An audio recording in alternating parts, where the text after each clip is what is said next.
За өдрийн мэнд төргий бизнес эмийн гүрээ ахтем хамтран явуулдаг Cappuccino Time podcast-ийн ээлж дугаар хэлж байна.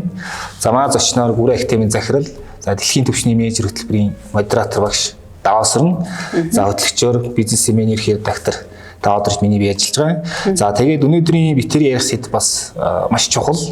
Яагаад тэгэхээр энэ бас ингээд ер нь компани болгон дээр ажиглагддаг аюу тийм челленж сорилт болдог тийм сэдв. За энэ сэдв юу гэхээр одоо удирдлагатайгаа харилцаагаа ер нь яаж авч явах вэ гэдэг ийм сэдвээр ярилцсан. За дэлхийн түвшний менежер хөтөлбөрт бас ийм хичээл ордог тийм ээ. За тэгэхээр удирдлагатайгаа яаж харилцаагаа авч явах вэ гэдэг дээр бол олон зүйл яригдсан тийм ээ. За одоо санал шүүмжлийг яаж одоо конструктив тийм бүтээлч байдлаар явуулах уу, өөрийгөө яаж ойлгуулах уу, удирдлагаа яаж ойлгуулах уу гэх мэтээр олон зүйл яригдана.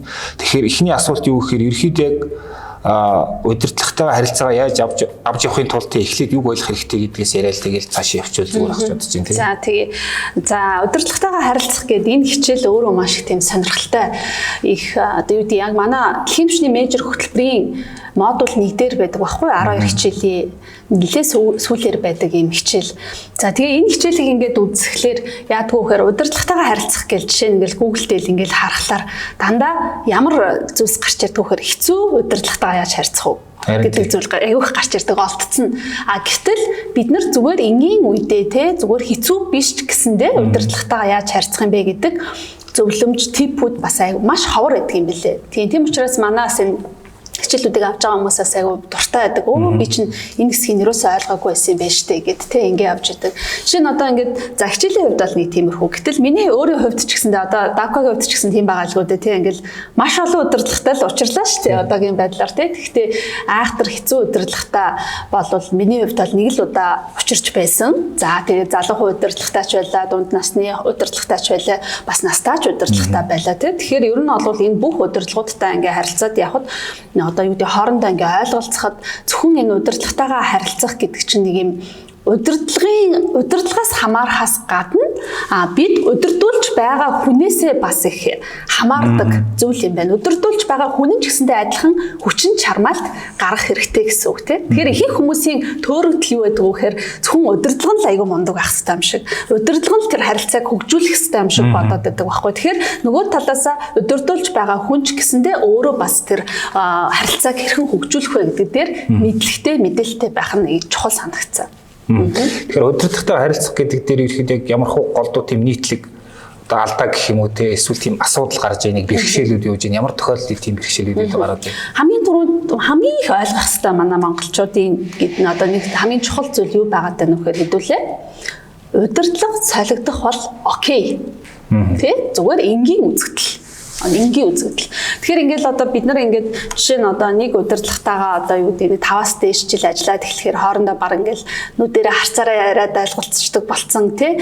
За тэр удирдлага нь ингээд солигдохоор ихэнх хүмүүс өөрсдөө айгу реакцлж хүлээж аваад байдаг тий. Өөстөө одоо удирдлага солигдож байна гэж тэгж байна болохгүй байна гэл. Тэгэл нөө шинээр ирж байгаа удирдлагаа яах вэ тий. Ингээл одоо дэмжихгүйгээр одоо хаалт хоорондоо үүсгэх тэрнээс чинь болж байгууллага дээр бүтээмжийн асуудал үүсгэж гэдэг юм уу тий.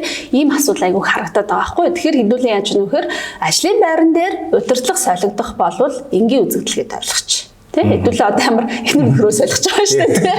Тэр хүнтэйс амьдрах гайгүй шүү дээ. Тийм учраас яах нь хэдүүлээ удирдлага солигдох бол маш энгийн үзэгдэл нэгдүгээрт, хоёрдугаарт гэх юм бол удирдлагатайгаа харилцаа хөгжүүлэх гэдэг бол миний түрүү хэлсэн одоо зөвхөн удирдлагаасаа л ингээл ямар одоо үйлдэл гарах нөгөө хүлээх биш удирдуулж байгаа хүмүүс ч гэсэндээ өөрсдөө бас ямар үйлдэл гаргаж иж харилцаагаа хөгжүүлэх үү гэдэг дээр хоёр талын ойлголт шүү гэдэг дээр бас нэг юм төрөгдөлтэй яваад байгаа юм шиг санагдав. Тэгэхээр за хэлээ одоо удирдуулж байгаа хүн бол бас ингээд тодорхой хүчин зүтгэл гаргах хэрэгтэй гэх. Тэгэхээр юу гэдгийг тэр удирдуулж байгаа хүн өөрөөр менежерийн эсвэл менежерийн дөрөв ажилтан дээд удирдлагатай одоо харилцаагаа бүтээлч байдлаар авч явахын тулд юу хийж чадах вэ тийм өөрөөс шалтгааллах юу хийх ёстой вэ гэдэг дээр 2-3 зөвлөгөө ч юм уу тийм. За тэгээ. Тэгэхээр хэдүүлээ яах нь вэ гэхээр за удирдлага солигдлоо гэдээ хамгийн түрүүнд бодъё. За удирдлага солигдчихгоот удирдуулж байгаа хүний хувьд гэрээний даалгавраа хийх хэрэгтэй. За гэрээний даалгавар юу вэ нөхөр? Тохон удирдлагаа хэдүүлээ судлаа гэж. Судлаадах юм. За юу судлах вэ? Гэхээр яах нь вэ? За энэ хүний мэдээж хэрэг хамгийн түрүүнд ямар ажлын туршлагатай бэ? Өмнөх ажлын түүх нь ямар түүх байна вэ? Төрийн албанд ажиллаж байсан юм уу? Төрийн бусд ажиллаж байсан юм уу? Бизнесийн байгууллагад ажиллаж байсан юм уу? Бизнесийн байгууллага бол томоохон бизнесийн байгууллага юм уу? Эсвэл жижигхэн стартапт ажиллаж байсан юм уу? Гэх мэтчлэн тэр бэкграундыг харж хэрэгтэй. Тэр нь яаж юм нөхөр тухайн хүний бид нэр жоохон хантай олж штэ. За энэ хүн болвол соёл нь нэг иймэрхүү төвшөнд тогтцсон байгаа юм байна гэж хэдүүлээ ойлгоод авчих нь байна тийм ээ. За дараагаар нь хэдүүлээ яах нь тухайн хүний мэрэгжлийг нь мэдээд авах хэрэгтэй. Бакалаврын ялангуяа. За тэгэхээр яаж нөхөр тухайн хүн чинь одоо юу гэдэг банк санхүүгийн мэрэгчлэлтэй байна уу, маркетингийн мэрэгчлэлтэй байна уу, эсвэл одоо шинжилгээ ухааны чиглэлээр ажиллаж байсан хүн байх нь уу, лабораторид ажиллаж байсан хүн байх нь уу гэх юм уу те. Эсвэл хуулийн хүн байна уу, худалдааны хүн байна уу гэд мэдээд авчих юм бол тухайн хүний шийдвэр гаргалт нь юун дээр тулгуурлаж шийдвэрүүдээр нь гарах магадaltaй бай гэдгийг нь бас ингээд мэдээд авчиж байгаа те. За тэгээ мэдээж хэрэг насыг нь за тэгээ гэр бүлийнх нь төсөл айдлыг нь ч гэдэг юм уу те. Энэ чинь өөрөө бас хэр тухайн хүн доктортой байх байж гэдэг юм уу те. Эдгээр юу гэдэг анхан шатны мэдээлэл эдгийг нь хэдүүлээ олоод авчих юм бол тухайн хүний юу гэдэг нь үндсэн нэг юм арамыг ойлгоод авчиж байгаа гэсэн үг байхгүй. Тэгээд тэрэн дээрээ тохируулаад окей би тэгвэл энэ хүнтэй яаж харилцах вэ нэгт. Хоёрдугаарт би энэ хүнд тэгвэл ямар төрлийн дэмжлэг үзүүлвэл энэ хүн надад илүү талархалтай хандах вэ гэдэг тактика босруулах хэрэгтэй гэсэн үг байхгүй тий. Тэгэхээр магадгүй одоо жишээ нь юу гэдгийг за одоо та ингээд одоо уул уурхай салбарт одоо ажилтдаг мэрэгчлээ хүн байлаа гэж бодъё. Тэгтэл танай удирдлагч уул уурхай салбарыг мэдлэггүй хүн орж ирлээ гэж бодъё. За тэгэхээр ихэнх хүмүүс яадаг вэ? Энэ хүмүүс одоо яадгаас ямар ч мэдлэггүй байж орж ирэл миний дарга болчлоо гэд ингээд үзээд байдаг байхгүй юу? А гэтэл яахаа хэдүүлээ одоо ингээд менежментийн хичээл маш их ярьж байгаа үед л тий.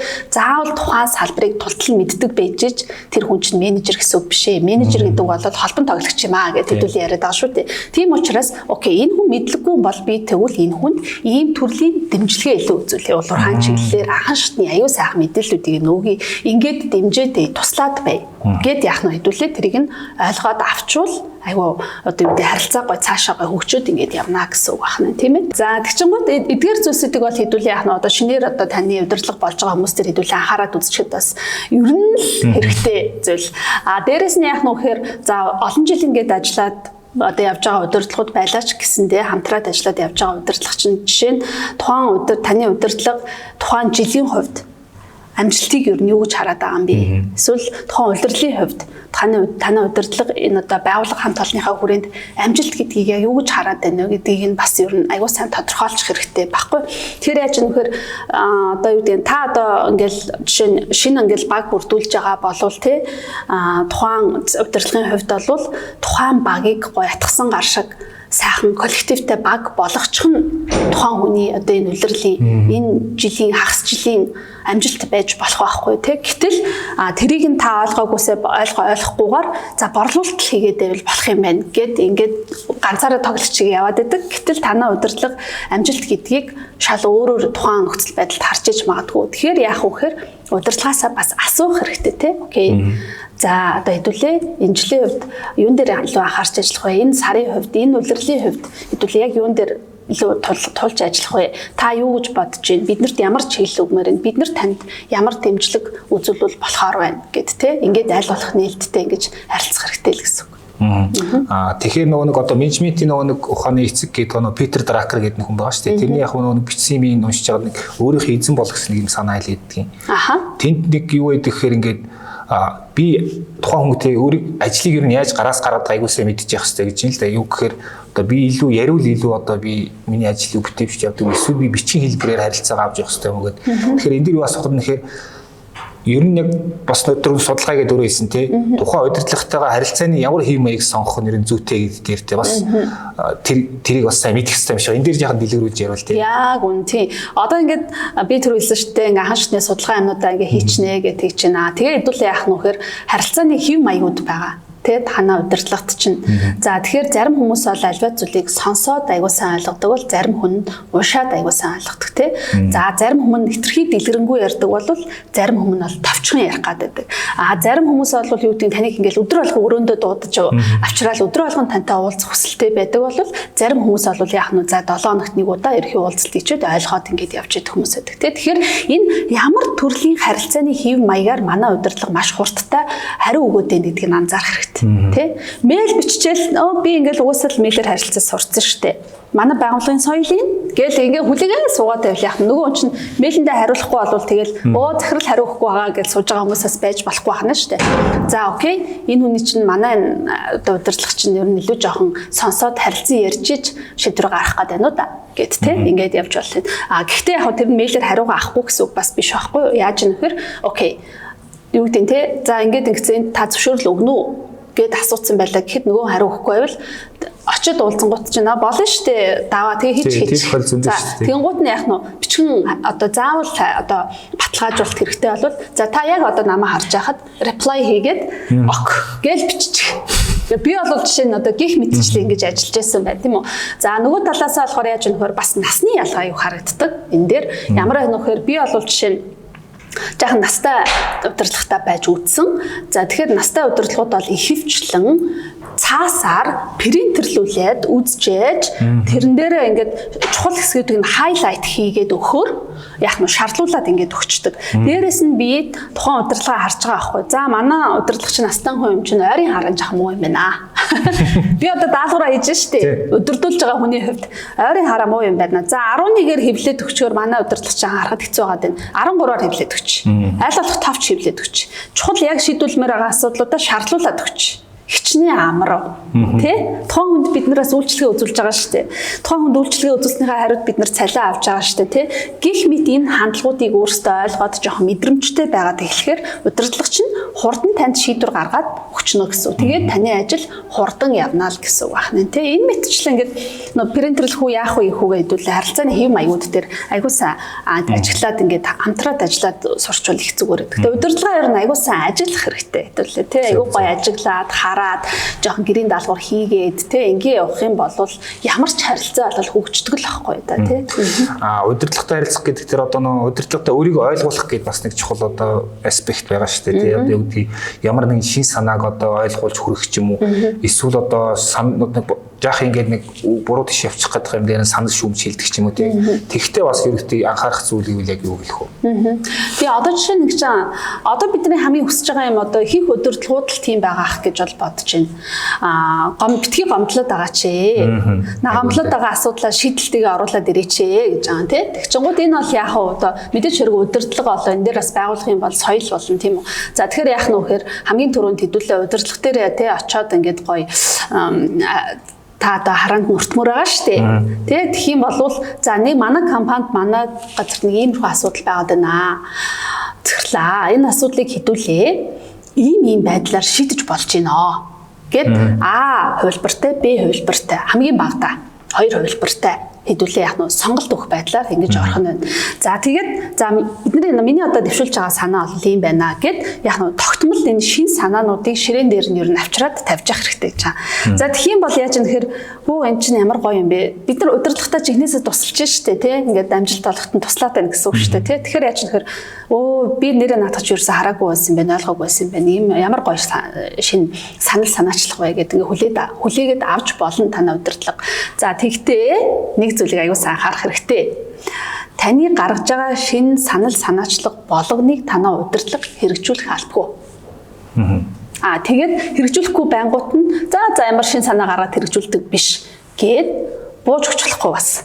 Тэ шинэ санаагаа гаргаал өгөөл. Гэтэл танай удирдлагчин болохоор яаж гинү гэхээр танаас яаж бодсон илүү мэдээлэлтэй байгаа, илүү тайлан харж байгаа, илүү арай том юмыг том дүр зургаар нь харж байгаа байхгүй юу? Бас тухайн хүн чинь өөрийнхөө удирдлага хүрээнд за бид нар нэг энд хүрмээр байна гэд бас нэг зорилго энэ төр байгаад байгаа. Тэрийг зарим нь танд хэлсэн байж болно, хэлээгүй байж болно. Таны гаргаж байгаа шинэ санал санаачлага тухайн тэр одоо зорилготой нь давхцж болно, давхцгүй ч гэж болно. Тэ? Тэгэхээр хэдүүлээ яах нь манай удирдлага миний шинэ санаачлагыг тоодгүй гэд ингээд гаргахаа болж болохгүй. Гаргаал өгөөл хэлээл санал бодлуудаа хэлээд ингээд яваад ах хэрэгтэй. Бас нэг ингээд нэг юм аюу түгээмэл харагддаг зүйл юу гэхээр нэгэн санаа гаргацдаг. Тэ? Нэг л санаа гаргацдаг. Тэгэнгუутаа тэр нь туйлын зөв юм шиг. Тэ? Ингээл хийчихгүй л байсан. Ингээл хийх байсан юм да. Гэл тэ ингээд яриад байдаг. Тэр нь өөрөө яаж нөхөр ер нь альва зүйл төр хэдүүлээ удирдлагатаагаач одоо ажлынхантаагаач байлаа гэсэн хэдүүл аль болох юм маргаанаас зайлсхийх хэрэгтэй шүү дээ. Маргаанаас зайлсхийхэд тусалдаг хамгийн чухал нэг фактор чинь сонголт өгөх байхгүй. А сонголттой нь, Б сонголттой нь, С сонголтыг таа ч гэсэн өөрөө гаргаж болно. Гэт те ингээд гоё юм нээлттэй харилцаа үүсгэж байх тусмал ер нь тийм одоо юу гэдгийг хоорондын бас тийм үл ойлголцол энэ бас аягуулсан багасдаг ийм зүйлсэл байгаа даа. Ярианыхын тойлоос дурдж ирсэн нөгөө нэг хэцүү удирдлагатай яаж учраа олох уу гэдэг ийм одоо хайлт илүү их байдаг гэдэг. Тэгэхээр бас лавшруу асуухаас аргагүй л дээ. Яг тэгэхээр одоо адекватны биш удирдлагууд байгаа шүү дээ. Ингээл нэг ажил даалгад өгж ирсэн ингээл тэрийг болиулаад өөр юм руу явуулдаг юм ингээл. Тэгэхээр тийм нөхцөл дээр нь бас менежер хүний хувьд ямар арга хэмжээнүүд авах вэ гэдэг дээр бас тийм өгөө зүгээр. Тэгэхээр яг угаасаа ингээд нөө ер нь менежерүүдийг ингээл за хэр сайн менежер байна вэ гэдгийг нь харах бас ер нь айгу амархан байхгүй юу. Жишээ нь би бол өөрөө Англи Лендрофт ажиллаж байсан. За тэнд бол манай менежер бол маш сайн менежер байсан. Би тэр үед бүр гайхдаг байсан. Яагаад тэр хүн айгу сайн менежер байсан бэ гэхээр би даваад хизээ ямар ажил даалгацсан байгаа билээ. Тухайн даваагийн энэ ажлыг надад бүлээлгэж өгөх дедлайн буюу хугацаа нь хизээ билээ. Энэ хүн хэрэг ачаалттай байгаа вэ гэдгийг л ер нь аягүй сайн өөрөө дандаа тооцсон байдаг. Бараг хүн болгоныгаа ингээд мэдчихэдэг. Тийм учраас маш сайн ажлуудыг ингээд зөв тархааж, байршуулж одоо ажилд хаалгаж байгаа гэсэн. Гэхдээ яг үнэхээр бүх удирдлагч нь өөрхий тийм бас чадамжтай байж болно, чадамжгүй ч бас байж магадгүй. Жишээ нь хэцүү удирдлагууд хамгийн хэцүү юм нь юу гэхээр өнөөдөр нэг ажилд хаалгачдаг. Нөгөө ажил нь ингээл дөнгөж хийгээл эхэлжээд л дараагийнх ажлыг даалгаал ингээд ороод ирдэг ч гэдэг юм уу те. Тэгэхээр яг нөхөр бид нэр өөрсдөө удирдлагатайгаа маш сайн negotiation буюу одоо хилцээрт орж сурах хэрэгтэй. За энэ дээр бас нэг манайхны гаргадаг хамгийн том одоо юу гэдэг юм бэ нэг жоохон алдаа гэх юм уу зүйл нь юу гэхээр хаалттай харилцааны л үр дүнлэлтэй энэ юу гэхээр окей за тэгё захирлаа за тэгье л гэтдэг. Гэтэл чи яах нь барьж аваад хийгээлээдэг уучлаарай те бидний ажил хийх цаг чинь хугацаатай шүү дээ те. Тэгэхээр яах нь ингээд явж яагаад тэрийг ач хийчмээр энийгээ ач хийчмээр болж ийснэ аль аль нь 50% та хийгээд тэгээд аль аль нь дуусах хугацаанд дуусч чаддаггүй. Тэгэхээр үгүй чи би яав юм гээл ингээ бүх асуудал болдог те. Тэгэхээр энэс зайлсхийх хамгийн чухал зүйл бол удирдлагаас асуух. За та надаа энэ ажлыг тэдний өдөр даалгацсан ингээд байж байгаа. Би бол манай багийнхан бүтэн цагаараа ажиллаад бүр те ингээд суугаад суулаа гэхэд бол энэ нь одоо яг таны ахаад энэ өгж байгаа ажлыг чинь бид нэр давхар авах юм бол энэ ажил чинь хойшлноо. За аль нь чухал вэ? Алийг төрүүлж хийх юм бэ гэд маш гоё нээлттэй яах нь аюу сайн асууж сурах хэрэгтэй. Тэгэх юм бол нөгөө хүн чинь бас одоо ойлгох штэ. За тийм байгаа юу. За тэгвэл ингээд хоорондоо гоё ярилцаад явах хэрэгтэй гэсэн үг байхгүй. Тэгэхээр яаж юм хэрэг хийх хүмүүс ингээд бүх хүмүүс бүхнийг удирдлагын бүх юмыг цээжилсэн байх хэрэгтэй юм шиг зан гаргаад байдаг. Гэтэл үгүй. Магадгүй тэр хүн чинь хүн лимчин марцсан байж болно, ядарсан байж болно. Бас хит их одоо юу гэдэг ачааллаасаа болоод бас одоо юу гэдэг те өөрөө бараг борин авталсан байгаа ч юм билүү тийм ээ. Тэгэхээр аль болох тухайн удирдлагыгаа хэдүүлээ ойлгох хандлагатай байгаад за тэгээд харилцан ярилцаад аль нь чухлын, аль нь дараагийн 7 хоногт ажиллахын, аль нь яг маргааш авах юм бэ гэдгийг шийднэ гэсэн үг байхгүй тий. Нөгөө талаасаа бас ингээд ажил даагаад авж байгаа хүний хувьд бас одоо жишээ нь би бол захирлаас айгуу сайн асуултуудыг бас асууж явах хэрэгтэй байхгүй юу. За чи даваа нэг улаан өнгөтэй нэг тийм юм ингээл аваад ир гэж хэлчлээ гэж бодъё. Тэгүүлээ штэ. Хэдүүлээ юу асуухэр окей. Улаан өнгө чинь ингээд айгу олон өнгө штэ тий. Цагаан ч гэсэн маш олон янз штэ дотроо. Тэгэхээр ингээ харуулад тий явцын дунд харуулад окей та улаан гэсэн аль төрлийн улаан танд болж байна вэ? Энэ за энэ код нь болж гин үү гэд ингээд дундуур нь ингээд асуугаад нэг юм хоорондоо ингээд юм constructive ингээд ажил хэрэгч байдлаар харилцаа үүсээд байхаар нөгөө 7 хоногийн дараа таны хийсэн ажил чинь шал буруу болж ирэхгүй байхгүй юу? Дунд нь бас сайхан асуугаад ярилцаад ингээд гяс шийдвэрүүдээ гаргуулад явж байхад нь ер нь яах нь ажилд маш их нэмэртэй ер нь олол байдаг. Тэгэхээр бас нэг юм нөхцөл байгаа одоо нэг хилтэс ч юм эсвэл нэг төвшөнд ажиллаж гаад аль нэг нь одоо ингээд удирдлага болдог тий. Тэгэхээр нөгөө нь ингээд юу гэдгийг одоо гинт удирдлага болчоор ингээд харилцаагаа сайж авч явах тэр ингээд тодорхой байдал үүсчихдэг. Тэгээ нөгөө удирдлага бас хүмүүс маань ч гэсэн ингээд тодорхой эмзэглэлтэй болчдөг. Тэгчүүл ингэж болоо одоо тэгчүүл одоо мунааг буруу ойлгож болоо гэдэг. Нөгөө талаас нь удирдуулаад эхэлсэн хүмүүс нь болохоор наадах чинь том орчиж ингээд гэдэг ч юм уу тиймэрхүү нөхцөл байдал байгаад байгаа шүү дээ.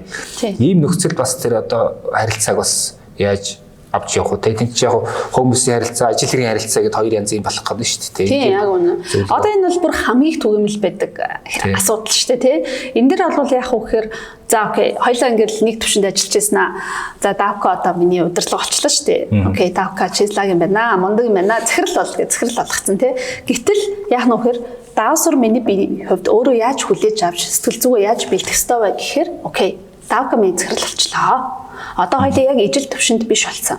Тийм учраас энэ хүнээс би одоо энэ хүнээр би удирдуулах юм байна. За тийм учраас энэ хүнийг би бас ойлгож хүлээж авъя. Тэ за энэ хүн чинь бас өөрөө ингээд дөнгөж удирдлага болцсон. Одоо магадгүй ингээд даасранд ингээд ажил даалгаад өгөх гэхээр санаа зовоод иж магадгүй. Тэгэхээр илүү хүндлэе, илүү ойлгоё, тэгээд илүү сонсъё. Нөгөө талаасаа болохоор яаж гэнэ вэ гэхээр нөгөө хүн чинь одоо яалтчгүй удирдлага юм чинь ажил даалгаад ингээл эхлэн штэ тий. Тэр үедээ бас тийм одоо юу гэдэг нэг санаа зовхгүйгээр окей энэ бол одоо ажлын байран дээр албан тушаал гэдэг бол зайлшгүй байх ёстой. Тэгэхээр удирдуулах гэдэг зарчмаа бас айгүй гоё цэвэрхэн ингээд анхнаасаа ойлголцоод ингээд явах нь бол айгүй чухал гэдэг. Эхний үед бол энэ хөвчлэн айгүй хэцүү байдаг шүү дээ. Манайхан ч нөө дарга болоод тэ томорчлаа гэдэг.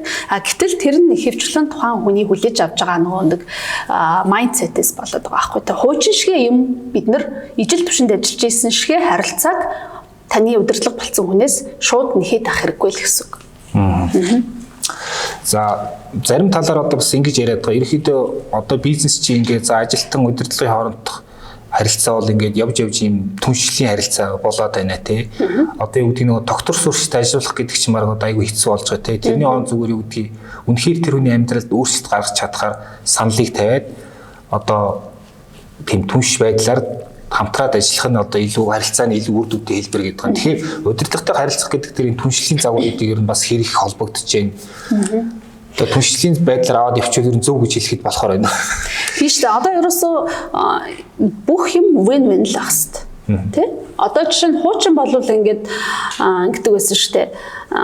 За ингээл нэг тухайн байгууллага тухайн одоо нэг газар хэлцэх гэдэг юм уу ингээл амжилт гаргachингууд за энэ бол одоо энэ удирдлагын л одоо амжилтч гэдэг юм уу те ингэж аюу хардаг. Дээрэс нь энэ чинь бас нөгөө тухайн одоо удирдах байгаа хүний өөрийнх нь бас ёс зүйн асуудал тийм ээ. Тэгэхээр тухайн энэ амжилтанд хүрэхэд танаа баг хамт олон чинь мэдээж хэрэг бүгдээрээ ажиллаж иж хүрч байгаа шүү. За тэгээд яах нь вэ гэхээр тэр дотроо дахиад detail ингээд ярих юм бол за окей би энэ чи надтай ингээд ажиллаад тэ хоёлаа 2 жилийн дараа хаана хүрсэн байх юм бэ? Чамд миний зүгээс ямар дэмжлэг хэрэгтэй байгаа? Надад бол чиний наад уур чадвар чинь маш хэрэгтэй байна. Аюу тулчаад байна. Тийм учраас хоёлаа win-win буюу аль аль талдаа хожилтой ийм харилцаанд хүргэе гэл шууд ийм гоё түншлийн хэлбэрт орчих хэрэгтэй. Буюу тухайн удирдуулж байгаа хүн ажилтан өөрөө юу хүсэж байгаагаа тодорхой хэлжүүл их амар гэсэн үг. Хүлээлтийн зүрх гарахгүй тийм. Хүлээлтийн зүрх гарахгүй. Яагаад гэвэл ингээд би нэг ингээд ажил хийчлээ. Тэгээ тэгэнгуутаа танаа удирдлага чинь удирдлага болоод захирал болохоор даалтыг хардаг далуулаа биш шүү дээ. Тэ өөр хийн чинь за энэ хүн юу хүсэж байгаа юм бол ингээд нэг шагнчигээд одоо юу гэдэг тэ ингээд нэг хөрхөн өөрхөө боломжоор ингээд шагнчдаг. Гэтэл үгүй би ч уг нь тэгмээр л уг нь би олвол нэг одоо цалингаа нэг төдөөөр нэмүүлэх биш. Би албан тушаал агчмаар байсан гэдэг ч юм уу те ингээд эхэлдэг байхгүй. Тэгэхээр анхнаасаа окей би ингээд тантай ажиллаж яа. Гэхдээ би бол энэний цаана гарцсан юм чинь би энэ албан тушаал дээр очиход бол өөрийгөө бэлэн гэж бодож байна. Тэ? За цалин бол яах вэ дараагийн асуудлаач гэх юм уу те. Ингээд нөө тухайн ажилтан өөрөө бас юу хүсэж байгаагаа айгуу сайн тодорхойлоод нөгөө ажиллагчтай хэлчих юм бол хоорондоо айгуу амархгүй. Тэ? Эн чинь л өөрөө түншлийн хэлбэр шүү дээ тийм ээ. Бас нэг юм нөхцөл тодруулж асуумар юм гэхээр одоо нөгөө зарим нөхцөл удирдлагч одоо өөрийн шин талаар ямар бодолтой эсвэл ямар мэдээлэлтэй явдаг мэдэхгүй тохиол байдаг шүү дээ. Одоо өөр хийний нөгөө захирал чамайг тэгж ярьж ийлээ гэдэг ч юм уу гээд тэрэнд итгээд гэтэл яг өмнөд итгэж бодоагүй ч гэдэг юм уу те. Тэгэхээр яг энэ нөхцөл бас яг яах хэвээр. Яаж өөрийнх нь талах гэсэн мэдээллийг удирдлагаасаа шүү авах вэ? Тийм шүү дээ. Одоо манай ажлын байран дээр байдаг хамгийн том одоо юу гэдэг нэг gossip тэ хоорондоо ингээд ярьдаг одоо нэг юм ховжив тэ ховживын нэг асуудал тэр штэ. Оо арсан ч захирал чамаа тэгжээлээ шүү гэж хэлэнгуут нь л нөгөө хүн итгэл те. Өстө захирал намайг өстө тэгээд тахтай яд юм аа гэл те. Ингээл бодоод эхэлдэг. Тэр болвол та өөртөө өөрөө яг ингээд карьер хөөж байгаа. Ажлын байран дээр гоё ажилламаар байгаа. Хүний хувьд бол хийж болохгүй хизээч тийм үйлдэл ер нь тэрэнд одоо итгэж болохгүй гэсэн үг байна тий. Таны талаар таны удирдлагч нь ер нь ямар бодолтой байдвэ гэдгийг яг өөрийнх нь амнаас сонсох хэрэгтэй. Яг өөрийнх нь амнаас сонсох хэрэгтэй. За тэгэхээр яах нь вэ гэхээр удирдлагатайгаар уулзч болно шүү дээ. За окей, захирлаа би тантай нэг сүүлийн нэг жил ингээд ажиллажлаа. Эсвэл 6 сар ингээд ажиллажлаа. Та ер нь миний талаар юу гэж бодож байна вэ? Миний одоо ур чадвар энд болж гин үү? Би танд ингээд хангалттай одоо дэмжлэг болж чадж гин үү? Би хангалттай энэ баг хамт олонд одоо үнцийг үүсгэж чадж гин үү? Миний ямар ур чадвар танд хэрэгтэй? Ямар ур чадвараа би өшөө сайжруулах хэрэгтэй юм шиг байна уу? Гэдэг ч юм уу те ингээд удирдлагатайгаа аюу гоё ингээд шууд ярьдаг байх хэрэгтэй. Тэгэх юм бол танай удирдлагч нь танд чихнээсээ хэлнэ штэ. За окей чи ингээд дээ тэгээд дээ ямар болж штэ ингээд нээлттэй ярилцъя гэд ингээд болж байгаа гэж хэлээд болохгүй байгаа гэж хэлнэ л гэсэн үг байхгүй. Тэгэх юм бол бас энэ дээр бол тухайн хувь хүн ажилтан өөрөө энэ дээр аюу сайн хөгжиж эхэлж байдаг. Ер нь аюу сайн хөгжиж байдаг. Ер нь хүн өөрөөгаа харахгүй өөрийг чинь ингээд удирдах байгаа хүнээс аюу их юм олж хардаг штэ. Дээрэс нь би бол жишээ ингээд хичээл зааж авах үед гэх юм уу да тэг ингээд хичээл заахад зааландаага 30 сурагчаас би баг бүгдийг нь анализыг харчиж байгаа байхгүй. Бид нар жоохонд ингээд байдгаас шүү дээ ингээд шалгалт өгөхөр ингээд яаж иж байгаа л хуулж байгаа хүүхдээ нүд өөр байдаг байхгүй да тий яг тэр чинь ингээд анзаардаг юм байна шүү дээ одоо яг ингээд хүмүүс ингээд хичээл заагаал ингээд явж хахад за ингээд байгаа юм байна да тэгээд байгаа юм байна да гэд ингээд харчдаг гэсэн. Тэгэхээр ер нь бол таныг ямар ч байсан удирдах байгаа хүн бол таныг айгуу сайн анализ хийцэн байгаа гэсэн үг. Тэгэхээр тэр анализ хийцэн байгаа зүйлийг та өөрөөтөө ингээд яг гоё сонсчих юм бол тэр чин буцаад танд айгуу сайн одоо юу гэдэг одоо хөгжих бас нэг гүүр болж болно л гэсэн. Ямар ч удирдлагын ер нь бол одоо танд хэлж байгаа комментүүдийг дутуу үнэлжлэхгүй л гэсэн үг. За баярлалаа. Тэгэхээр тэр ярьж байгаа сэдв бол амар хэрэгтэй, сонирхолтой сэдв. Гэхдээ одоо хөтлөгчийн бүрийн эрхийн үрээнд сүүлийн асуултаар байна. Подкастаа дуусгая тийм ээ. Тэгэхээр хамгийн сүүлийн юун дээр хоёлаа нэг тийм тип маягийн өгсөн дээр хата ер нь яг удирдлагатайгаа одоо ярилцахтаа ер нь яг ямар тийм дүрмүүд зарчмууд баримтлах ёстой гэдэгтэй тийм зөвлөмж маягийн мэдээлэл өгөөд дуусгая тийм ээ. За тэгээ түрүүн бас ингээд нөө хэлжсэн те нөө хэцүү удирдлага гэдэг. Тэгээ одоо ингээд хайгаал ингээл яхан бол удирдлагатаа how to manage your managers гэдэг юм уу те ингээл эхлэхээр ер нь олол хөвчлэн хэцүү удирдлагууд гарч ирнэ гэдэг дээ шүү дээ. Тэгээ хэцүү удирдлага болохоор яаж ийм вэхээр ингээл бид нар бас яг одоо энэ подкаст нөө хитрхийн нэг талаа барьсан юм шиг санагдчих магадгүй. Үнэхээр хэцүү удирдлага бол байдаг. Тэгэхээр яагаад ч болохгүй байна гэдэг л яах нь та сайн ингээд зөндөө типүүд хэлчихлээ шүү дээ тий ингээд үзээрээ тэгээд ингээд бүр болохгүй бол яах нь эцсийн дүндээ бол зүгээр зуухт гэдэг байхгүй. Тэг үнэхээр айгу токсик орчинтой байлгаад таныг ингээд үнэхээр хэцүү байдалд оруулаад тийм хэцүү удирдлага байгаа болвол яах нь та үнэхээр ийм нөхцөл байдлаас болоод би танаас зугтж шүү. Энэ байгууллагаас бол биш шүү гэдгийг яах нь маш тодорхой хэлээд гарах хэрэгтэй гэсэн үг. Тэгээ зугтна гэсэн үг. За харин яах вэ? Зүгээр энгийн үед те ажиллаа хийгээ явж идэл чинь танай удирдлага солигддог те шинэ удирдлагатаар эсвэл шинэ ажилд ороод шинэ удирдлагатай болгоч гэдэг юм уу эсвэл ингээ хамт ажиллаж байгаад одоо таны яг ижилхэн албан тушаалтай байсан хүн чинь дараагийн төвшөнд гарч гэдэг юм уу те ийм тохиолдолд бол яах нь хэдүүлээ тухайн хэдүүлээ удирдлагуудаа айгуу сайн судлах хэрэгтэй. Анхан шатны судалгаануудыг бид рүү хилцэн тэр судалгаануудаа хэлнэ. Одоо өөрөө хийн. За тэгээд дээрэс нь яах нь хэдүүлээ ер нь бол би таныг юм дэмжих хандлагатай байгаа шүү. Би таныг ингээд чадлаараа дэмжин шүү гэдгийг бас ер нь илэрхийлэх хэрэгтэй тий. Илэрхийлэх хэрэгтэй.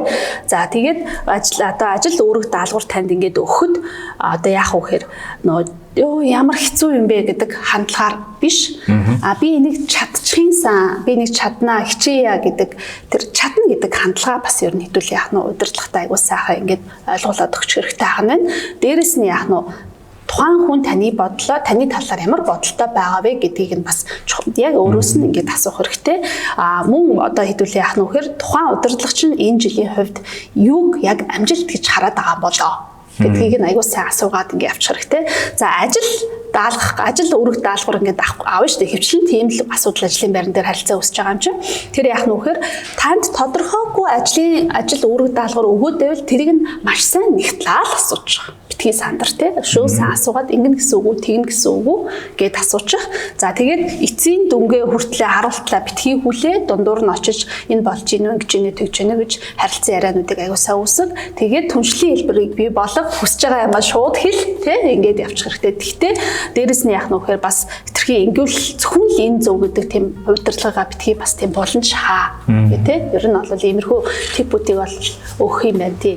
Тэгээ удирдлагатай харилцаад удирдлагатайгаа бид нар яах нь зөв харилцаатай болгоод хүмүүс ер нь ажлын байран дээр ямар хүмүүс аяг сэтгэл ханамжтай байдаг вэ гэдэг юм судалгаа байгаа байхгүй юу. Тэгэхээр тэрэн дээр яаж гэнэ вэ гэхээр удирдлагатай нөлөөлж чаддаг хүн. Тэ? Одоо ингээд даавсран гэдэг хүн өөрийнхөө удирдлагад шийдвэр гаргахад нь нөлөөлж чаддаг байвал даавсран ажлаа илүү яах нь урам зоригтой хийдэг байх нь. За тэгвэл та удирдлагатай нөлөөлдөг болохын тулд та өөрийнхөө даалгаврыг, гэрийн даалгаврыг хийх хэрэгтэй л гэсэн үг тийм. За баярлалаа. За ингээд бизнес семинар гүрэн академи хамтарч байгаа Cappuccino Time podcast-ийн дугаар энэ түрээд өндөрлөлөө. Даавсрандаа баярлалаа гүрэн академийн захирал. Одоо дэлхийн түвшний менежер хөтөлбөрийн модератор багш те. Одоо бид нар яриад байгаа зүйлүүд одоо дэлхийн түвшний менежер хөтөлбөрийн агуулга явж байгаа шүү дээ. Ерөөсөө тийм шүү. Тэрийг нь бас хэлж байна. Энэ бүх ярьж байгаа юм одоо дэлхийн түвшний менежер болоход шаардлагатай тур чадварын тухай асуудал шүү. За ингээ баярлалаа. За ингээ дугаар өндөрлөе тийм ээ. За.